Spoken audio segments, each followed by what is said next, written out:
बच्चों, कैसे आप सब। मैं आशा करता हूँ आप सब ठीक होंगे। तो मैं अपना परिचय देता हूँ। मैं आपका दोस्त अभिषेक, एनजीओ आशाएं की तरफ से आप सबको सभ्यता है, जो कि सामाजिक विज्ञान का एक भाग है, उसके बारे में आज आपको पढ़ाने वाला हूँ। और ये वीडियो दूसरे समूह के छात्रा मनीषा, जयदास, काजल एक, हिमांशु, खुशी, काजल दो, प्रहलाद, सुष्मिता इनके लिए है। तो चलो बच्चों, आज हम सीखते हैं सभ्यता है। तो चलो बच्चों, पहले हम समझते हैं सभ्यता का अर्थ क्या है। सभ्यता शब्द का मूल रूप विकास का स्तर है, जिस पर लोग समुदायों में शांति से रहते हैं। प्राचीन सभ्यता विशेष रूप से पहले बसे और स्थिर समुदायों को संदर्भित करती है, जो बाद के राज्यों, राष्ट्रों और साम्राज्यों के लिए आधार बन गए। तो अब हम देखेंगे दुनिया की 10 प्राचीन सभ्यताएं। इसमें से पहली सभ्यता का नाम मेसोपोटामिया सभ्यता है। इसका अवधि 35,000 ईसा पूर्व से लेकर 500 ईसा पूर्व तक था। इसका मूल स्थान जाग्रोस पहाड़ों से पूर्वोत्तर अरब पठार द्वारा दक्षिण पूर्व में बसा हुआ था। इसकी वर्तमान स्थिति इराक, सीरिया और तुर्की है। इसका अर्थ नदियों के बीच की भूमि। इसकी प्रमुख विशेषता है दुनिया में पहली सभ्यता। मेसोपोटामिया को आमतौर पर पहली जगह के रूप में श्रेय दिया जाता है, जहाँ सभ्य समाज सही मायने में आकार लेना शुरू हुआ था। मेसोपोटामिया में शासक, व्यापार और प्रमुख चीजों की अवधारणा विकसित की गई थी। दूसरी, इस सभ्यता का नाम सिंधु घाटी सभ्यता है। इस सभ्यता की अवधि 3300 ईसा पूर्व से लेकर 1900 ईसा पूर्व तक थी। इस सभ्यता का मूल स्थान सिंधु नदी के आसपास स्थित था। इस सभ्यता की वर्तमान स्थिति पूर्वोत्तर अफगानिस्तान से पाकिस्तान और उत्तर पश्चिम भारत है। इस सभ्यता की प्रमुख विशेषताएं सबसे व्यापक सभ्यताओं में से एक और 12.5 लाख किलोमीटर को कवर करने वाली यह सभ्यता थी। इस सभ्यता में संपूर्ण आबादी को सिंधु नदी एशिया के प्रमुख नदियों में से एक में बसाया गया था, और गग्गर हकरा नामक एक और नदी जो कभी पूर्वोत्तर भारत और पूर्वी पाकिस्तान से होकर बहती थी। इस सभ्यता को हड़प्पा सभ्यता और मोहनजोदड़ो सभ्यता के रूप में भी जाना जाता है। इस सभ्यता ने 50 लाख से अधिक की आबादी अपने चरम समय पर तय की थी। तीसरी, इस सभ्यता का नाम मिस्र की सभ्यता है। इसका अवधि 3150 ईसा पूर्व से लेकर 30 ईसा पूर्व तक था। इसका मूल स्थान नील नदी के किनारे बसा हुआ था। इसकी वर्तमान स्थिति मिस्र है। इसकी प्रमुख विशेषताएं इस सभ्यता ने पिरामिडों का निर्माण किया है। इस सभ्यता में पहले सौर कैलेंडर का आविष्कार किया गया था। इस सभ्यता ने मम्मियों, जो इस दिन प्राचीन फिरौन को संरक्षित करती है, चित्रलिपि और बहुत कुछ इस सभ्यता द्वारा दिया गया है। प्राचीन मिस्र न्यू किंगडम के दौरान अपने शिखर पर पहुंच गया था, जब रामेस जैसे द ग्रेट ने इस तरह के अधिकार के शासन किया कि एक और समकालीन सभ्यता न्यूबियन भी मिस्र के शासन में आ गई। चौथी, इस सभ्यता का नाम माया सभ्यता है। इसका काल 2600 ईसा पूर्व से लेकर 900 ईस्वी तक था। इस सभ्यता का मूल स्थान लगभग का वर्तमान युकाटन। इस सभ्यता की वर्तमान स्थिति ग्वाटेमाला, बेलीज, अल साल्वाडोर और होंडुरास के माध्यम से मेक्सिको और दक्षिण में युकाटन, क्विंटाना रूओ, कैम्पेचे, टब्साको और चियापास है। इस सभ्यता की प्रमुख विशेषता है इस सभ्यता ने खगोल विज्ञान की जटिल समझ हासिल की थी। इस सभ्यता में लगभग 19 लाख की जनसंख्या अपने चरम समय पर हासिल की थी।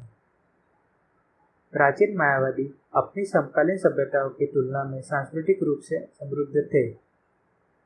मायास और अज़्टेक सभ्यताओं दोनों ने पिरामिड बनाए, जिनमें से कई मिस्र के लोगों ने बनाए पिरामिड की तुलना में बड़े हैं। पांचवी, इस सभ्यता का नाम चीनी सभ्यता है। इस सभ्यता की अवधि 2600 ईसा पूर्व से लेकर 1046 ईसा पूर्व तक थी। इस सभ्यता का मूल स्थान पीली नदी और यांगची क्षेत्र है। इस सभ्यता की वर्तमान स्थिति चीन का देश है। इस सभ्यता की प्रमुख विशेषता है कागज और रेशम का आविष्कार इस सभ्यता ने किया था। येलो रिवर सभ्यता को पूरी चीनी सभ्यता की शुरुआत कहा जाता है क्योंकि यह वह जगह है जहाँ सबसे प्राचीन राजवंश थे। इस सभ्यता 2700 ईसा पूर्व के आसपास था कि महान पीला सम्राट ने अपना शासन शुरू किया, जिसमें बाद में कई राजवंशों का जन्म हुआ जो मुख्य भूमि चीन पर शासन करने के लिए चले गए। 2070 ईसा पूर्व में प्राचीन राजवंशों में वर्णित के रूप में जिया राजवंश पूरे चीन पर शासन करने वाला पहला राज्य बन गया। तब से 1912 ईस्वी में सिन्हाई क्रांति के साथ किंग राजवंश के अंत तक विभिन्न राजवंशों में कई राजवंशों का नियंत्रण रहा है। छठवीं, इस सभ्यता का नाम प्राचीन यूनानी सभ्यता है। इस सभ्यता की अवधि 2700 ईसा पूर्व से लेकर 479 ईसा पूर्व तक थी। इसका मूल स्थान इटली, सिसिली, उत्तरी अफ्रीका और फ्रांस के रूप में पश्चिम में था। इसकी वर्तमान स्थिति ग्रीस है। प्रमुख विशेषताएं: यूनानियों ने प्राचीन ओलंपिक का आविष्कार किया था और लोकतंत्र और सीनेट का अवधारणा का गठन किया था। इस सभ्यता का इतिहास इतनी लंबी अवधि में फैला है कि इतिहासकारों ने इस अलग अलग कालखंडों में विभाजित किया है। इनमें से सबसे लोकप्रिय आर्कटिक, शास्त्रीय और हेलेनिस्टिक काल है। इस सभ्यता ने आधुनिक ज्योमेट्री, जीव विज्ञान और भौतिक विज्ञान की नींव रखी। महान किंवदंती आर्किमिडीज, सुकरात, यूक्लिड, प्लेटो, अरस्तू, अलेक्जेंडर द ग्रेट ने अभी तक सभ्यता के लिए महत्वपूर्ण प्रभाव डाला है। सातवीं, इस सभ्यता का नाम फारसी सभ्यता है। इसकी अवधि 550 ईसा पूर्व से लेकर 331 ईसा पूर्व तक थी। इसका मूल स्थान पश्चिम में मिस्र, उत्तर में तुर्की तक और मेसोपोटामिया के माध्यम से पूर्व में सिंधु नदी तक था। इसकी वर्तमान स्थिति आधुनिक ईरान है। इसकी प्रमुख विशेषताएं: इस सभ्यता ने रॉयल रोड दिए हैं। इस सभ्यता ने दुनिया में सबसे शक्तिशाली साम्राज्य था। हालांकि केवल 200 से अधिक वर्षों के लिए सत्ता में रहने वाला यह साम्राज्य था। फारसियों ने मिस्र के दक्षिणी हिस्सों से लेकर ग्रीस के कुछ हिस्सों तक और पूर्व में भारत के कुछ हिस्सों में 2 मिलियन वर्ग मील की दूरी तय की थी। फारसी साम्राज्य अपनी सैन्य शक्ति और बुद्धिमान शासकों के लिए जाना जाता था। राजा साइरस II, जो बाद में साइरस महान के रूप में जाने गए, उन्होंने सत्ता में आने के बाद और प्राचीन बाबुल को जीतने के लिए जाने से पहले पूरे फारसी साम्राज्य को एकजुट किया था। इसके प्रमुख में प्राचीन फारसी ने पूरे मध्य एशिया और मिस्रवासियों पर शासन किया था। 8वीं, इस सभ्यता का नाम रोमन सभ्यता है।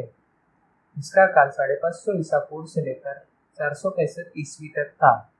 इसका मूल स्थान लैटिनी गांव था। इसकी वर्तमान सिटी रोम है। इसकी प्रमुख विशेषताएं: सबसे शक्तिशाली प्राचीन सभ्यता में माना जाता था। अपनी शक्ति के ऊंचाई पर रोमन साम्राज्य ने भूमि के एक बड़े हिस्से पर शासन किया और सभी वर्तमान भूमध्यसागरीय देश प्राचीन रोम का हिस्सा थे। प्रारंभिक रोम राजाओं द्वारा शासित था, लेकिन उनमें से केवल 7 ने ही शासन किया था। लोगों ने अपने शहर पर नियंत्रण कर लिया और खुद पर शासन किया।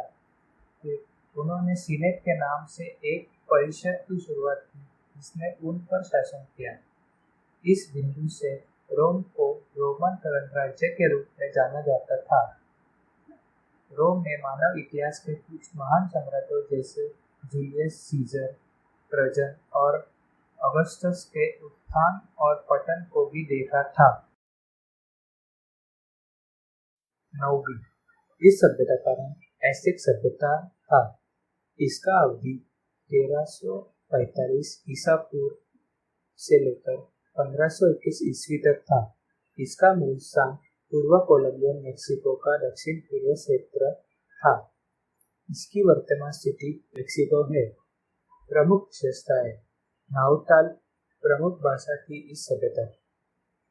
मेक्सिको 3 बड़े प्रतिद्वंदी शहरों में रहता था, टेनोचिटलान, टेक्सकोको और टाल्कोपेन। इन प्रतिद्वंदियों ने एक गठबंधन बनाया और इस तरह से मेक्सिको की घाटी के शासन में एक नया राज्य लाया गया। टेनोचिटलान शहर सैन्य शक्ति का आधार था और नए क्षेत्र की विजय के लिए एक भाला बन गया। एस्टेक सम्राट सीधे हर शहर या क्षेत्र पर शासन नहीं करता था। स्थानीय सरकारों बनी रही और उन्हें ट्रिपल अलायंस को अलग अलग मात्रा में श्रद्धांजलि देने के लिए मजबूर किया गया। 10वीं, इस सभ्यता का नाम इंका सभ्यता है। इसका अवधि 1438 ईसा पूर्व से लेकर 1532 ईस्वी तक था। इसका मूल स्थान वर्तमान का पेरू था। इसकी वर्तमान स्थिति इक्वाडोर, पेरू और चिली है। इसकी प्रमुख विशेषताएं। पूर्व कोलंबियन युग में दक्षिण अमेरिका में सबसे बड़ा साम्राज्य था। इंका सूर्य देवता इटी के अनन्य अनुयायी थे और उनके राजा को सप्पा इंका अर्थात सूर्य की संतान कहा जाता था। पहला इंकान सम्राट पचकट्टी एक मामूली गांव से राजधानी को एक महान शहर में बदल दिया, जो एक प्यूमा के आकार में बनाया गया था। इंकास की शक्ति में महत्वपूर्ण वृद्धि हुई, जो महान बिल्डर्स बन गए। किले और माचू पिचू और कस्को के शहर जैसी साइटें बन गई, जो आज भी खड़ी है।